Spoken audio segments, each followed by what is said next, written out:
to come in here, Murray. Delighted to introduce Robyn Tamblyn. Robyn and I have never actually worked on scientific projects together, but we're both old enough that we've had the occasion to run into each other in various, sitting on various grant review panels together. When I was the CEO of ISIS, Robyn was on the ISIS board for part of that time.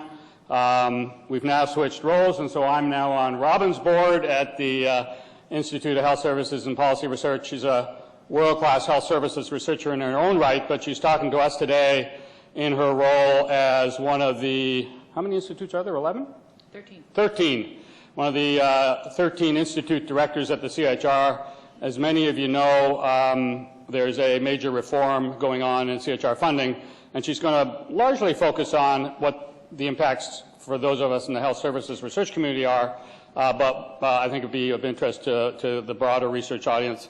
The final thing I'd say, which is very unusual for our rounds, is I actually got a number of requests from people who couldn't come to ask whether this could be videotaped. So unlike Don Rollmeyer in the back there, who is way ahead of us and does this all the time, this is unusual for us. But what it does mean when you ask a question is I'd ask you to please go to one of the 4 microphones that are on the side there so that your questions and Robyn's answers can be recorded on the videotape. So Robyn, thanks very much for taking the time, and over to you. Thanks very much, Andreas, and I'm so pleased to be here. This is the first time I've launched out in this particular area to do this kind of a talk, so I would appreciate your feedback on it, because I'm here really for your suggestions and recommendations. And so without further ado, I'm going to sort of zip through this. So the objectives really are to give you kind of an overview of the open reform and what I think are going to be the implications for health services research, although I've added population health research because our research communities do sort of straddle often the other 3 pillars, clinical health services and pop health research. And to identify ways that I think that we need to think about in order to enable a successful transition to this new open reform concept.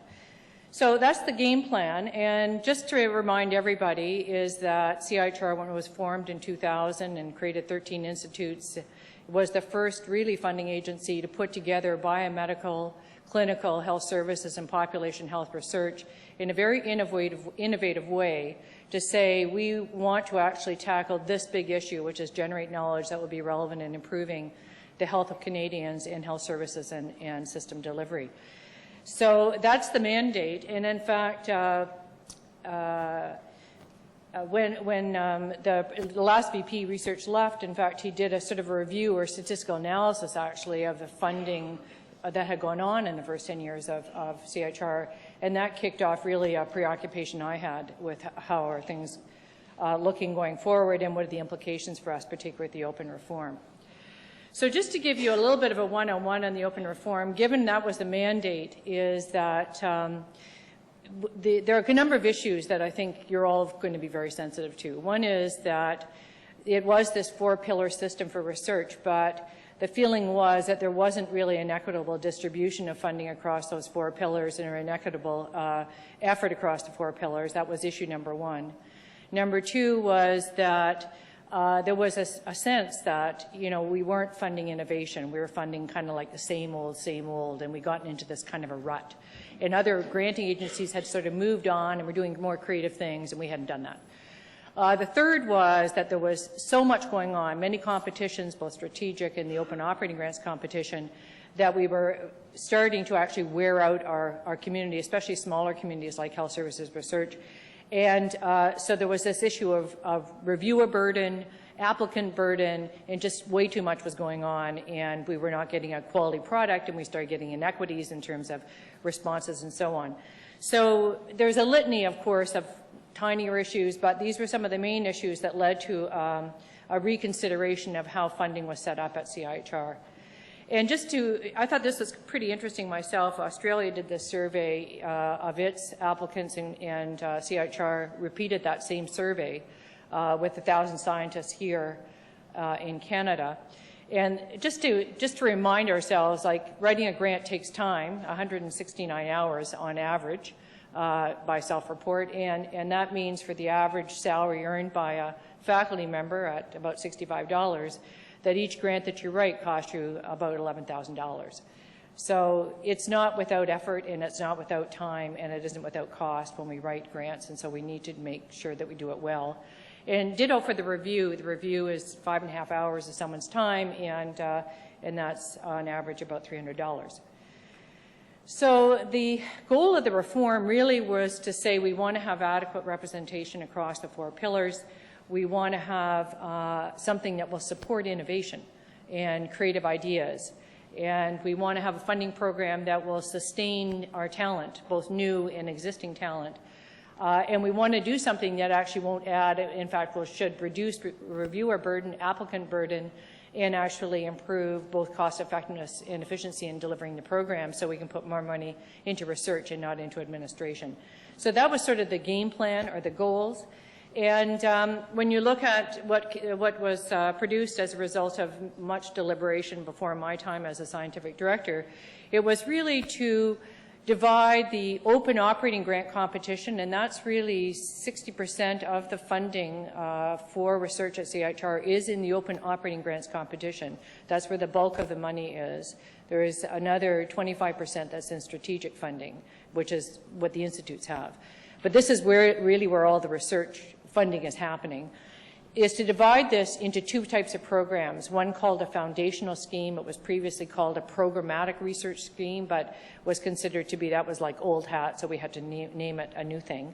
So it's really the foundation scheme aimed at really supporting the leaders in research with sustained funding over a period of time to conduct their programs of research. And what was called the project scheme, which was to support funding of innovative, cool, creative ideas. So you can see where those 2 things are coming from relative to what the goals of the open reform were. So to give you sort of a revised version, I think there's been a lot of engagement with the community over the last year, and so there have been revisions made already in the project scheme.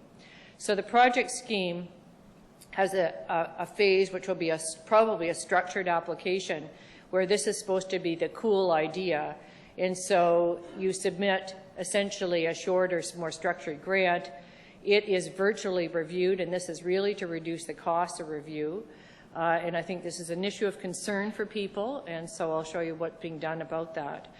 On the basis of this virtual review, which means more reviewers per application, at least 5, will be matched from what we've called the College of Reviewers to your application. So it means not standing committees anymore, but an application-centric review.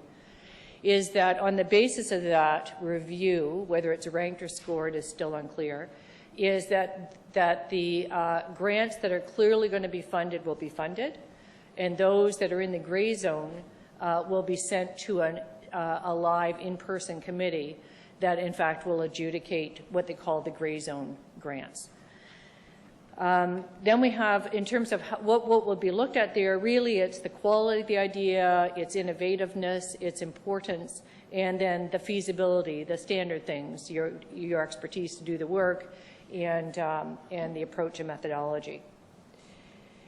If we move on to the foundation scheme, this is supposed to support the best scientists and research programs, and this is where I'm going to preoccupy most of my comments today, because this is a different scheme. This is where the project scheme would be funding something for 2 to 3 years, and you could have many projects. The foundation scheme is to fund scientists for 5 to 7 years for their program of research.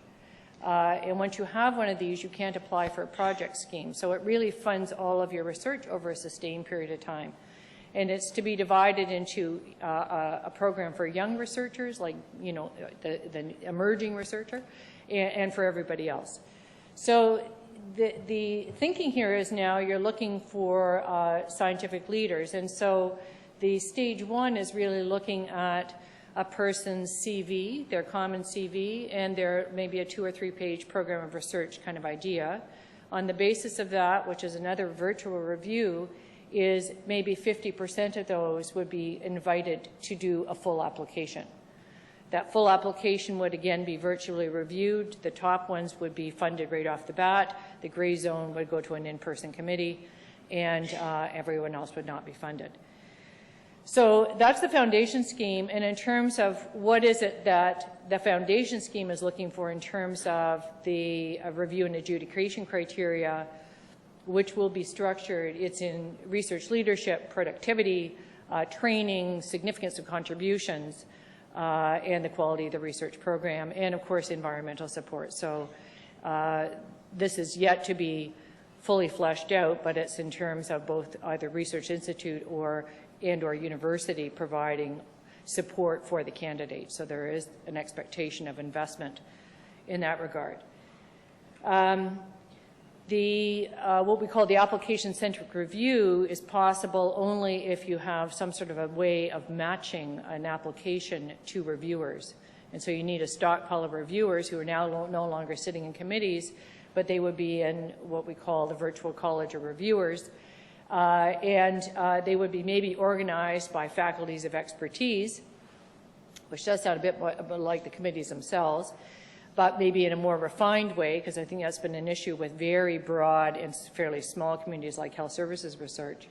Would include international reviewers as well, and that these individuals would be called up and asked to actually review based on some sort of matching algorithm that is currently being piloted between your application and their area of expertise. So that's the College of Reviewers. And the projected timeline for this, and I call it the initial projected timeline because I think the feedback from the community has been that this may be coming up too fast, too quickly. So CIHR at the present time is in the process of doing a lot of pilot work. And in fact, even our team grant, our community-based primary healthcare team grant, was part of a pilot in terms of the right to respond to reviewers before adjudication took place. So the piloting will include things like virtual review and people's concern about virtual review and how fair it would be. And also with this matching thing that's going to happen, how well the match is going to happen between the application and the reviewers. As well as the number of reviewers that's needed to get a stable score, and also the system, whether it should be a ranking of grants, which has been proposed by some research, or it should be scoring, and the scores are used to rank. The idea would be, and I think this may be pushed a little forward because of the IT changes themselves that would have to occur in ResearchNet to enable this to happen, is that by mid-2014 is that there would be a pilot of the foundational scheme program, and that would probably be for junior researchers, that first phase. And another pilot the following year, with then the project scheme being brought on board by late 2015, and everything being brought on board in real time with all the adjustments necessary by 2016. So there, I think, that sums up essentially a sort of high-level understanding of the open reform. CIHR has engaged in a fair number of ways in order to solicit feedback from the community and is busy making adjustments to the program and has already made adjustments to the program on the basis of this. The new VP Research, Jane Robyn, will be around to each and every university and academic health center, I believe anyway, if it's not all of them, but at least the major ones, to review with you again in person, essentially, the latest changes that have been made and the results of the pilot work and so on. Okay, so when I saw all of this, I was actually kind of concerned about what the implications might be for what I call Pillar 3, Pillar 4 research, health services and population health research. On the basis of a number of things that I want to show you. And that's the things that I want to talk to you about and how we might change some of the things that our community has traditionally done. So this is just to give you an understanding of what's gone on between 2001 and 2011. So lots has happened. CIHR has almost doubled its budget, which is good news. It's also more than doubled the number of applications that come through the door. So it's gone from 4,000 to over 10,000 applications per year. And what that means is that that's good news in that, you know, it's really a very rich scientific community now. But the bad news is that the growth in the budget at CIHR has not been commensurate with the number of scientists in the field who are applying.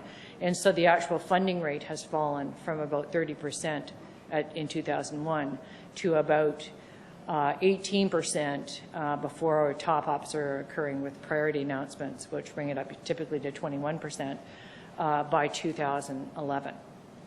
And I think everybody, if you talk to the man on the street, they know that already. They know that it's tougher and tougher to get funded through CIHR. You can also see that through time is that there's been a fairly stable distribution of funding in the 4 pillars. So the big gray area at the bottom is biomedical, clinical is orange, the lovely pink color is health services, and then the lighter gray color is population health. And this is based on self-declared, self-appointed pillars by the applicants, and then a few people just don't do that because they don't want to conform, and so they are called not classified. Is a small number of people. If we look at actually the funding over that first 10.5 years, is that 82% of the funding in the open operating grants competition has gone to biomedical research, 9% to clinical, 3% to health services, and slightly more, 6% to population health research. And the distribution in terms of investigators is that 66% of investigators funded are biomedical, and you can see the remaining part of the distribution. So part of this is that for the biomedical community, actually they get larger grant sizes because they typically are on longer duration, and so that's why you see a slight difference in the proportions between those 2 groups. So things hadn't changed much, and I think this has been the concern both of Governing Council, is that we're not seeing the distribution that I think they had originally imagined taking place, despite the fact there's been a lot of effort through both CIHR and CHSRF in its early days of funding training in this area so that the capacity would increase. If you look at the behavior of the communities, actually they are quite different, and the proportion of grants that is considered not fundable, which is the pink bars, is quite a bit higher in the clinical, health services, and population health communities. Now, that doesn't really have an impact on getting funding through the open grants competition because the funding rate has never been 50%, so it's not like you're ever going to be hit by that. But this is a phenomenon that stretches into the strategic programs where funding rates tend to be a bit higher. And it has meant that in some instances, if a grant is declared not fundable, it doesn't matter how much money you have, it's not going to be funded. So it means that sometimes we collect money to fund people and we have to leave it on the table because a grant is declared non-fundable. Another interesting phenomenon about the 4 communities that is germane to the issue of the preparation of our community for the foundational program scheme is the duration of grants that we typically ask for. So for the biomedical community, you can see that on average, they're asking for a little bit more than 4 years of funding on average. For clinical, it's a little bit less than that. For health services, we're more in the neighborhood of about 2.3 years that we're asking for funding. We're the lowest in terms of the duration of our typical ask for grants. And population health is up more like clinical in the neighborhood of about 3.5 to almost 4 years of funding requested. When it looks like when you look at what funding people actually get in terms of the grant duration is the biggest cuts, and that's this pink line here. Let me just see if I can, this pink line here. So this group here, they may be asking for a little lower than 4 years. They typically get cut by 6 months. So this is this 6-month line. And the same holds true for population public health, which will cut the duration of most grants by about 6 months on average. So what it means is that, you know, the actual time funded is somewhere in the neighborhood of 2 years for health services, and it's 4 years for biomedical. So there's a difference in terms of their ability to sustain their research, and what it means is that health services researchers are going to have to come back much more frequently to keep their research labs and programs going because of this behavior. The other phenomenon that is this concept of renewing a grant, and I think it's because the clinical health services and pop health research communities have been much more into project-specific types of grant orientation and not into programs of research, where renewals would typically be requested. So of all the renewals requested, which tend to have a fairly high funding rate, by the way, is that the majority of them are in the biomedical community. So if you looked at all the renewals, it's something like 85% are renewal requests coming from the biomedical community. And we put this in sort of a racing straight fashion because otherwise you wouldn't see it for the clinical health services and population health community. So it's almost unheard of for these three communities to ask for a renewal of their program of research. And I think that's just a cultural thing. I don't think it has anything to do with the nature of our science, but you can argue with me on that one for sure. But even if we do apply for a renewal, and I certainly have known there's rare birds that do apply for renewals of their research programs, is the likelihood that you're going to get funded is it would be declared fundable is actually quite a bit lower. And it's also lower that you're going to be funded. So you're going to be declared much more likely to be declared non-fundable. Population health for renewal applications, 82% of them are declared non-fundable, meaning if you had money, it wouldn't really matter. 54% for health services. No, sorry, this is the actual number, sorry. So it's like 50% for pop health, 50% or a little less than health services, whereas for the biomedical community, it's a little less than 15%. So there are big differences here, and that probably these three slides are probably the things that I think are most concerning in terms of the kind of changes that would have to be made to have a community ready to apply and peer review grants that are now 5 to 7 years in duration for the foundational scheme. Another factor to consider is the behavior of the rating behavior of the community. So these are, I think everybody has been through this process, but just in brief, when the reviewers are assigned to a grant, they actually give it a score. The reviewers discuss, they come to a consensus on what that score is, and then everybody in the committee rates within +5 or -5 of that consensus score. So you can see that, and I show another point on this graph, is that here are the triage lines, and the triage means that if a grant is below that, it will not be discussed, and it will be declared not fundable. So up to 2003, that number was 3 on a scale of 1 to 5. Well, actually 1 to 4.9. In 2003, it was changed to 3.5. You can see sort of why, because the bulk of the grants are up here, right? And they were having to discuss too many grants. So the line moved up to 3.5. But you can see that the clinical health services and population health community, on average, their consensus scores are below the fundable triage level. So it means that about half the grants are triaged or declared non-fundable. And so that's a factor. And what happens is that's not an issue now when we have standing committees and you just get ranked within the committee because there's enough fundable grants that you're going to get ranked and you're going to fund. But once you start mixing pillars together in the same committee, and that happens in, let's say, the Gender and Health Committee, is that this difference in the way people score has a huge impact on the likelihood you're going to get funded. And it probably will be an issue as we look forward to that gray zone adjudication, the in-person adjudication, because that's going to be a multi-pillar probably table, just like the CFIs are. They're multi-pillar tables.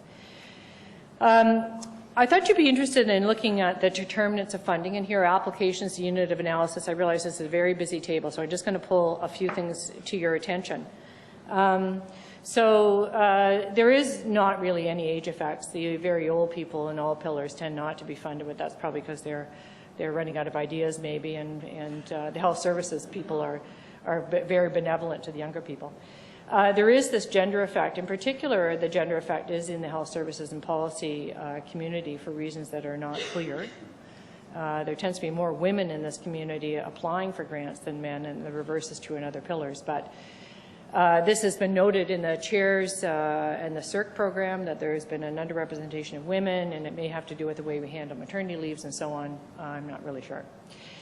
The other thing that's rather interesting is the number of investigators. So if you look at all pillars, you can see that compared to having one investigator only on a grant, is having more investigators is actually almost detrimental to the likelihood of being funded. Whereas in the health services and population health communities, particularly health services, we tend to work in teams, and so it's much more likely that team approach type grants are probably going to be funded. If we look at another phenomenon, and we actually computed something that said, rather than look at university, we want to look at critical mass. So how many people like you who are applying for grants in your university?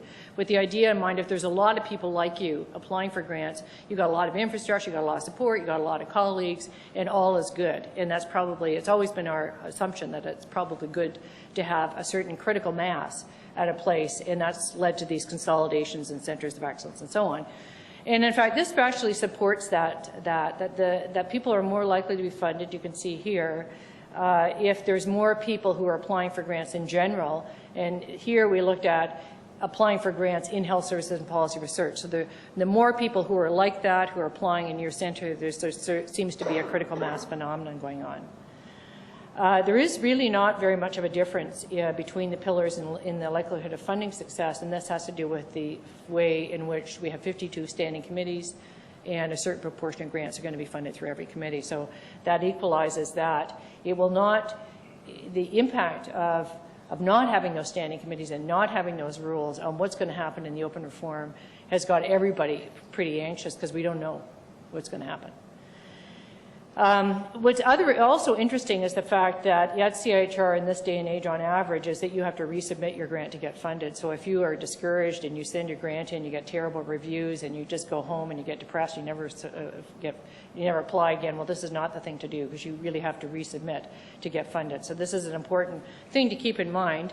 The other thing, which was a bit startling, but I understand finally how that occurred, is that you're much more likely to be funded in the spring than in the fall competitions, and that's because most people apply in the fall, not in the spring, and they fund a numerator, an absolute number of grants in each competition. At least they tend to like to do that. And obviously that over time, in fact, the likelihood you're going to be successful in getting funding is falling, as we saw in the earliest graph.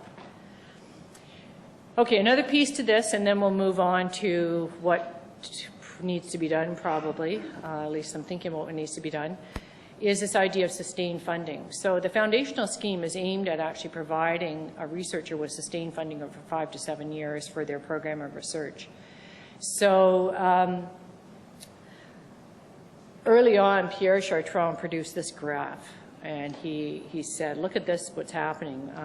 If you look at everybody who got a grant between 2001 and 2005, and you look at how many people had sustained funding over the next 5 years, as you can see, the gray line up here is biomedical, so it's close to 70% have sustained funding over 5 years. If you look down here at the bottom end here, this is health services, we're at something in the neighborhood of about 20% have continued funding over 5 years. And it's only slightly better for clinical and pop health, which are similar. So the issue is what's going on here. One hypothesis, if you're feeling negative about the situation, is that health services researchers are simply dilettantes, and they come in and they get a grant and they go off and they do their thing, and so they really are not serious researchers. Another is that that they are applying, but they're simply not having the success rate. And unfortunately, this slide was corrupted, so you don't get to see it, but I can just tell you what it shows. So the first issue was that what had to be considered, and I'll go back to this one, is that these two communities, the communities at the bottom, they tend to go in with co-PIs. And so if you consider co-PIs, you push this, 19% are still funded up to about 27%, but it's still quite different than everybody else at 40%, 40 to 50% if you collapse everybody else together. The next thing is, okay, well, are they as likely to apply? If they were funded every time they applied, would they be sustained? And the answer is they would behave like all the other communities. So they would be sustained as researchers, and they would have continuous funding because they continue to apply doggedly. And they have shorter grants, they have to apply more often, and they have to resubmit to get funded. So it's one of these little rat circles that goes on that you really have to credit our community for being incredibly persistent, that we can even manage this. But this is part of the phenomenon, is short grants need to resubmit. Okay, and so what predicts that? And so really it's not age. Again, you see this gender effect that's going on, particularly in the health services community. It's not really the number of applicants on the baseline grant that gets funded. Critical mass, again, comes into play here as being a fairly powerful predictor. The more people who are like you in your institution are applying, the better that is. And so that's a real issue for smaller institutions. And networking had been, or setting up networks had been one way of creating virtual critical mass. And so creative ideas, I think, need to be put in place if this really is a phenomenon that isn't just driven by the small number of universities we have, U of T being one of the biggest. Another interesting phenomenon is this issue that if your first grant that was funded was a strategic grant, meaning coming from one of the strategic competitions and not in the open competition, that you're less likely to have sustained funding. Part of that's because strategic grants aim at a certain area that they want to develop, and then they go off and they go to another area that they want to develop, whereas the open is there as a continuous thing. And a lot of people don't go to the open, they just go to the strategic granting competitions. So you can see that if you are, the next part, which is funding type, if you go for both, the clever scientist goes for both. They go for strategic competitions, they go for open competitions, and the other interesting thing is that they tend to be across pillars of research. That means that they can go to a variety of different standing committees. Like I go to health services and population health for my research, so that I diversify my funding opportunities, at least at CIHR. And I think it may well be that our community goes and gets funding from other sources and doesn't need to, and that's what's going on there. But I thought that was interesting. And clearly, as you can see from all the other things, and what you would expect at this point is that the biomedical, relative to the biomedical community, is that all other types of researchers are less likely to be sustained. And you can translate that into saying for the foundational scheme, there's going to be some challenges, and that's sort of why I'm here today, actually. And finally, if we looked at other things that are policy relevant, which is did a person receive a career award, is that's very helpful in sustaining your research, and that's not surprising, and it's too bad that there's been a demise of career awards, I have to say, both in Ontario and elsewhere, and at CIHR, and that resubmission, essentially that the people who are more likely to resubmit, and you can see here, this is what I'd call the doggedness gene of the health services researcher who's going to be sustained as a health services researcher because they just will never accept no as an answer. They just keep on going back for more abuse, and eventually they get funded. And switching universities and yearly amount and the duration obviously has some technical reasons for making it more likely to be sustained, but other than that, nothing much. So just to recap where I am with this is that, you know, health services and population health research communities are, they're more likely to apply for new grants rather than renewals. And I'm not sure that they're applying for research programs or projects, but they don't participate in the renewal application process very much. They apply for shorter duration grants, particularly for health services. They succeed in getting funding more likely with a resubmission of a grant than a first-time submission. And usually, I think if everybody in this room can share their stories, it's because there's not been enough elaboration of questions that the reviewers have about the methods typically, or the clarity of some point, and so they want to send it back for further clarification, and then they will fund it.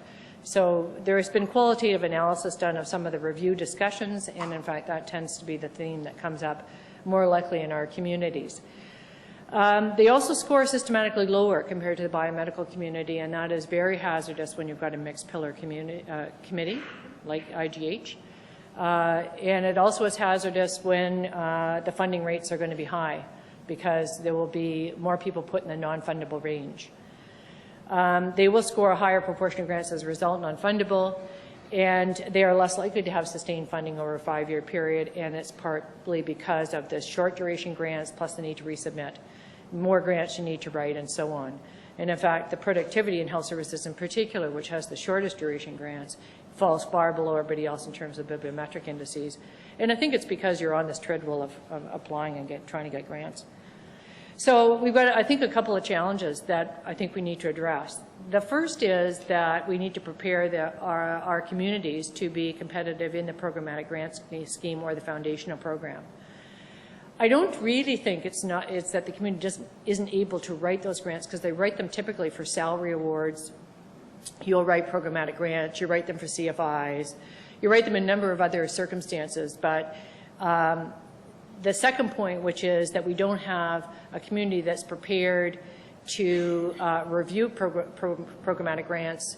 You know, what are they looking for? What is considered excellence in programmatic grants? I think that's probably our weakest Achilles heel, actually, in terms of preparing for the foundational scheme, but I think both need to be addressed. And finally, I think we need a way. I must admit, I confess I was completely surprised by some of the statistics I saw when actually being able to look at the data, is that we need a better way of being able to implement, monitor, and provide feedback to the scientific community about what's happening. And so I think are at least 3 of the challenges I think that need to be addressed too, for us to increase our chances of success in the foundational scheme, which I think is important for us. So as of this week, or just the turn of this year, is that we've launched essentially a mechanism of identifying what we call champions or senior academic leaders in our research community, asking for the heads of major departments of training centers and universities to identify for us senior academic leaders, champions, who could work with us in sort of a boot camp to come to consensus about what is going to be excellence in programmatic research, and it probably will be in a variety of different like subdomains. I think social sciences will be a bit different than more meso-level health services research programs. And to identify also what's going to be excellence in peer review, and we'll start developing the training materials from the programmatic grants that we write that will essentially be exemplars of excellence both in peer review and in writing grants. And I think there's enough of them around. It's not that we can't do that, but we just need to be able to identify that so we can start getting the community prepared and having those leaders take leadership in actually developing their own local communities to both develop programmatic grants and to review them. And then lastly, we need to identify what indicators we want to monitor, how we want to monitor them, how we want to provide feedback, and to whom. And we need to figure out how to assess the quality of peer review. 33% of granting agencies do not assess the quality of peer review. CIHR at the moment is one of them. And so we need a mechanism of doing that. There's concern that that will terrorize the peer reviewers and they won't come at all if we do that. But if we don't do that, I don't think people get better with feedback. So I think that's going to be essential that we do that. So I need to hear your ideas and how you think we should be doing that. And this is going to be part of this sort of cross-country, grassroots-up sort of solicitation of input and advice so that we can move forward in a sort of more massive change of culture and approach that we need, I think, in our community. And finally, a mechanism that we will put in place and start monitoring and providing that kind of feedback. So thank you very much for your attention, and I'm really looking forward to your suggestions and questions. Thanks.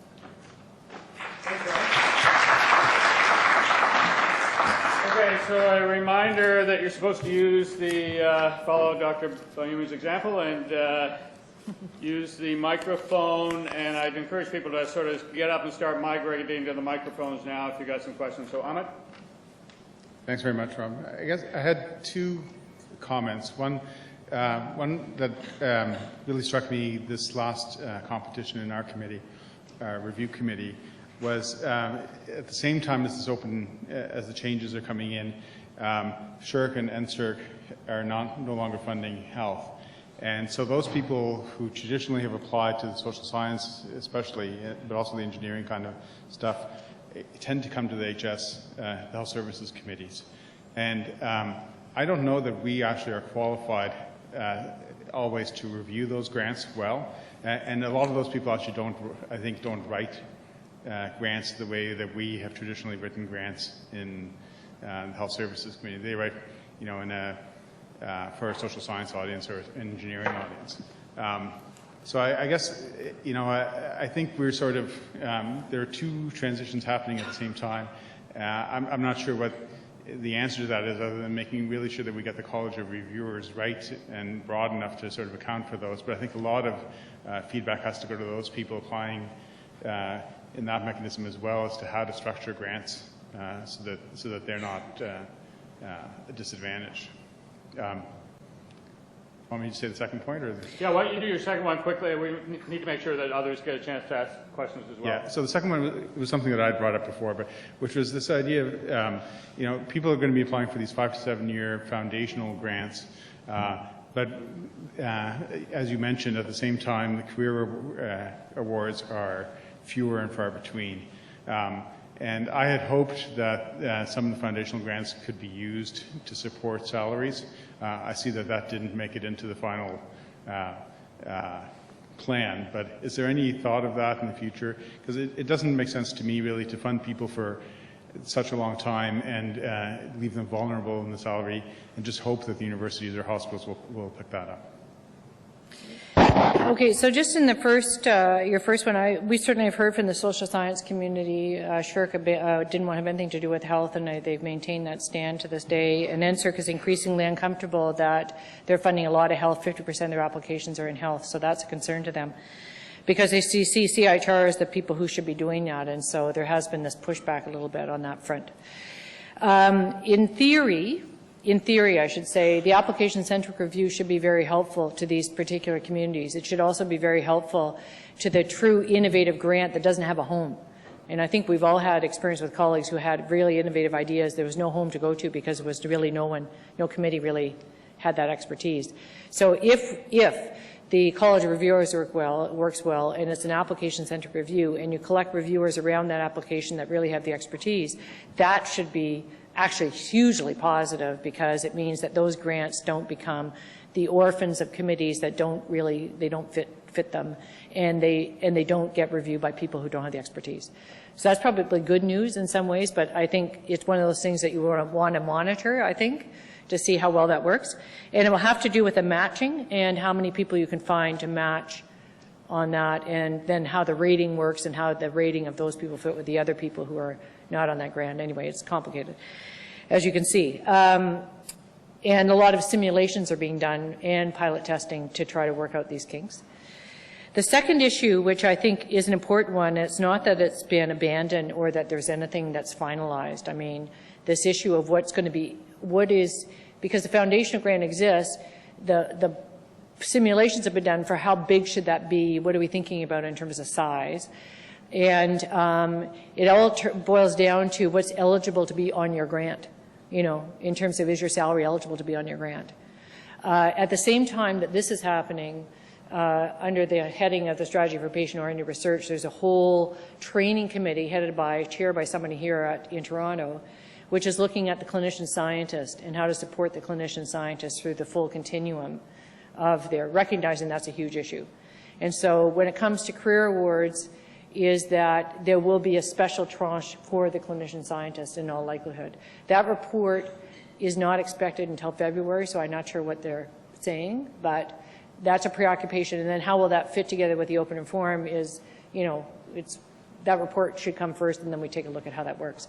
That will be great for clinician scientists. What happens to the methodological researchers, I don't really know, and so that's another issue.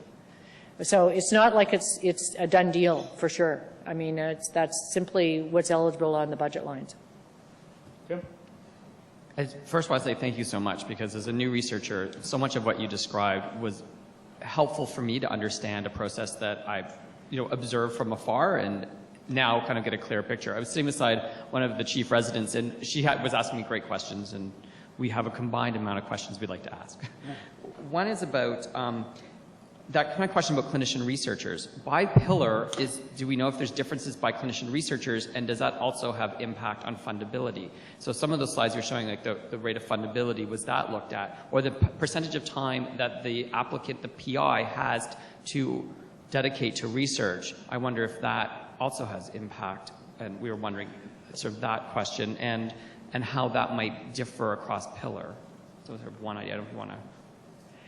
I think that's an excellent question, and it's been the first time probably when Pierre Chartrand started looking at the data that anybody really looked at the data at CIHR in a big way. What's in the CV, the old CV, and we're not talking about the new CV because that would be too painful, but the old CV is that the data wasn't really extractable. So things like that, which would be so relevant, and even the expertise, the reviewer rating, this issue that was brought up already, that can't be extracted. It's going to be a painful process. So it's really too bad. I mean, maybe you could extract it, but at the moment, I mean, there's not enough energy at the table to do it. But there are many, many things you'd want to know. I mean, there's very little science on science, actually. And so these are great ideas, and I think it should be something that we're looking at going forward, is how much protected time does a clinician scientist need, and how is that done? Because it's quite important. And to be good at it. The other question that we are kind of thinking about is, you have the triage score. Yeah. I assume it's composite, like some of it, like when you describe the process, there's the idea and the assessment of the idea, yeah. and then there's the quality of the applicant, yeah. and how well they've been producing, and if you divide those two up, do they differ by pillar? Oh, yeah. You have that to do. That's an excellent point. And in fact, as you know, if you've done reviews, the reviews aren't, in most competitions, structured. And I think that will change. So that other agencies do this, but structuring the reviews so that you're rating each of the relevant components of a person's application, including their abilities and expertise and the innovativeness and relevance of what they're doing and the methodology and so on. And it's quite interesting, actually, when we do that, when we ask people to rate other people's peer reviews and then rate their own, is what appears to emerge is if you don't know anything about the topic area, that doesn't seem to worry anybody. They just address the methodology. So it may be a little bit of a function of that, that produces this non-fundable range. You don't know enough about it, so you can't be passionate about it. I'm worried about the gender piece you were talking about, and if to your point that you were alluding to, if women's CVs look different than men's, and if the fundability changes and difference across gender have to do with not an assessment of the idea, it would be very concerning if it's an assessment of their ideas were kind of were systematically differing. Then they're both worrisome, but they point to different needs for solutions. It just made me think that it's a concerning. I was concerned when you showed that one, and I was wondering what its source was. And I was also thinking, if you wanted to correct for this, if you want to have everything thrown into a similar pool, you essentially still want to rate against some measure, whether it's by pillar. The idea of ranking is appealing in that ranking within pillar, even if they're being assessed across pillar, may be useful. But to do that means scaling the score in some sensible way, and you might need to divide out that score about the idea versus the quality of applicant, because maybe that's where differences occur. I know other people want to ask questions, but that's sort of where I was thinking going forward to it, because it does concern me that, as you're saying, if you pull all of it together, and one group is generally getting lower scores, not necessarily that they're not as good ideas, but that the way that we assess them maybe is more critical in a certain way, or people don't have the time to spend on the methodology. They don't have resources to figure that out in their first application. It takes second or third. It's just, how are you going to rate within those groups and not end up with a situation I think you're suggesting, which is that we'll see less and less of population health and health research stuff getting funded, because against the same scores in the biomedical will look shabby. Yeah, I see. You know, you've obviously got a series of hypotheses here. It would be very helpful if you just take 2 seconds with me afterwards, and then it's something it sounds like that we should be making sure that we collect the kind of information that we need to be able to monitor that kind of thing, which would be great. Okay. Also wanted to say thanks for coming and for so honestly presenting the data.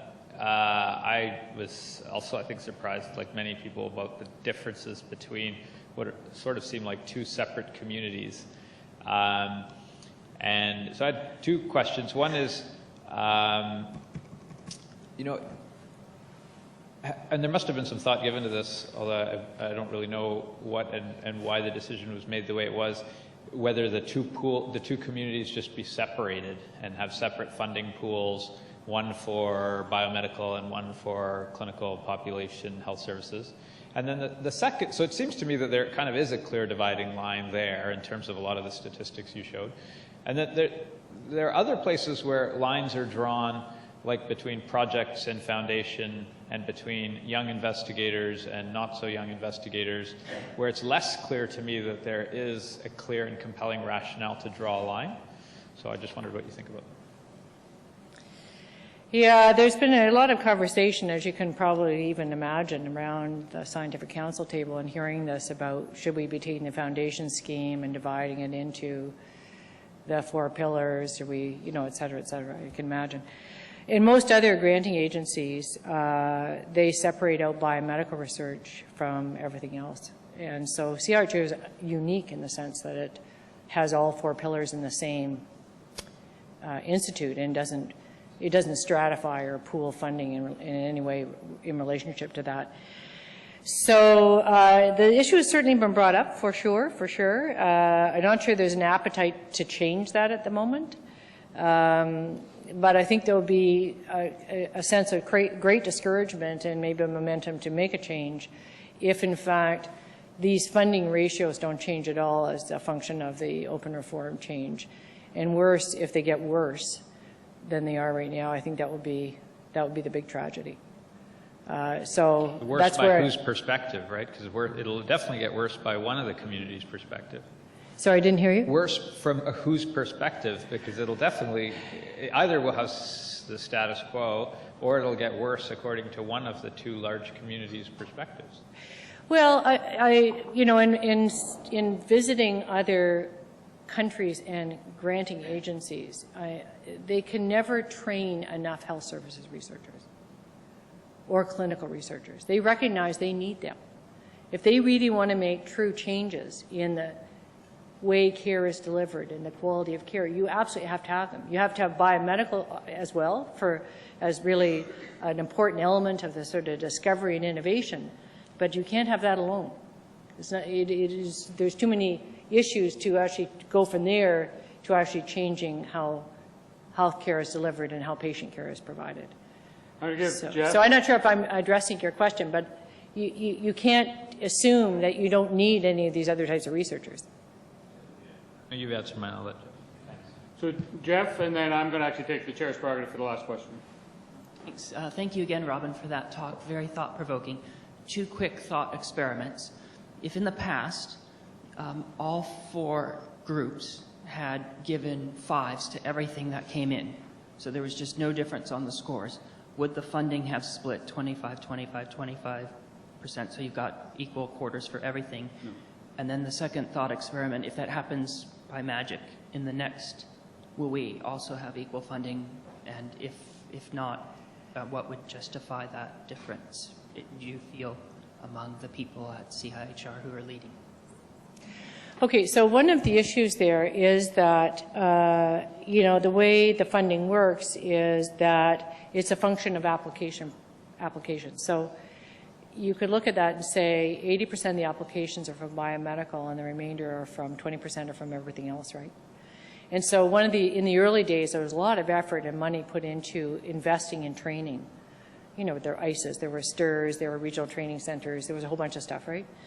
And yet the difficulty is that was done almost, I wouldn't say in isolation from the universities, but it wasn't really in partnership with the universities. So you have a big engine that's actually training a lot of students, and they're actually all becoming scientists, and then you've got this community that you're trying to develop with all of the issues attached to it, you know, practicing clinicians and so on and so forth. So, you know, it's been and then we have this behavior of people call it eating our young or defeating ourselves or whatever. But I mean, you have a lot of strikes, I think, that you can't seem to get the momentum to build the capacity that is needed to really change the balance of applications. So in the end, unless I think stratified funding is separate funding pots, separate agencies, we had a separate agency before, we had MRC and we had the NHRDP.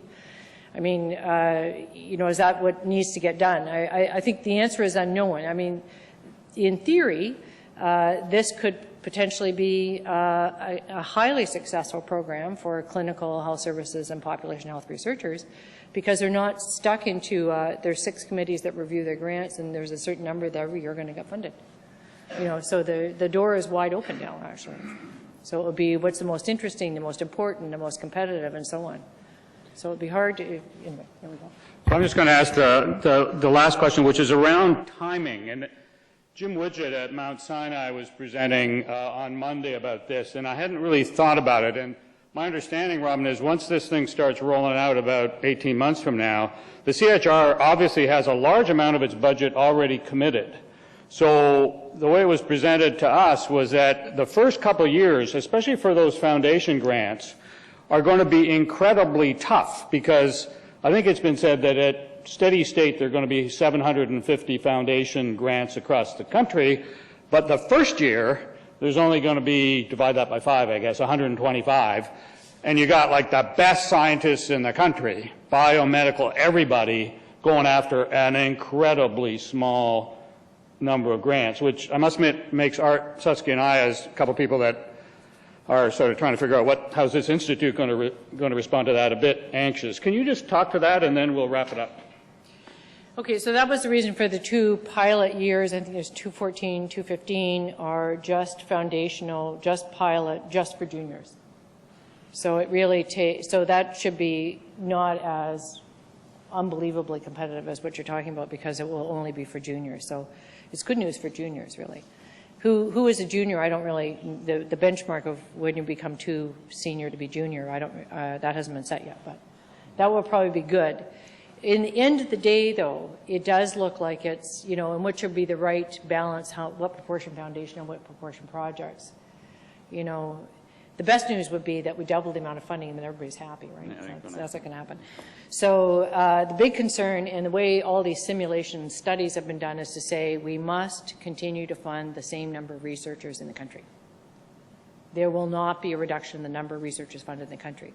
So, you know, Paul Lasko has taken on a serious job, because he just loves numbers, of trying to figure out how do you do that and what's the possible, you know, partitioning of this, that, and the other thing to achieve that. What will happen in the shakedown for what happens to the pillars and the various clinicians and the various scientists in the various domains is unclear. Okay. So I'd like to thank Robyn very much.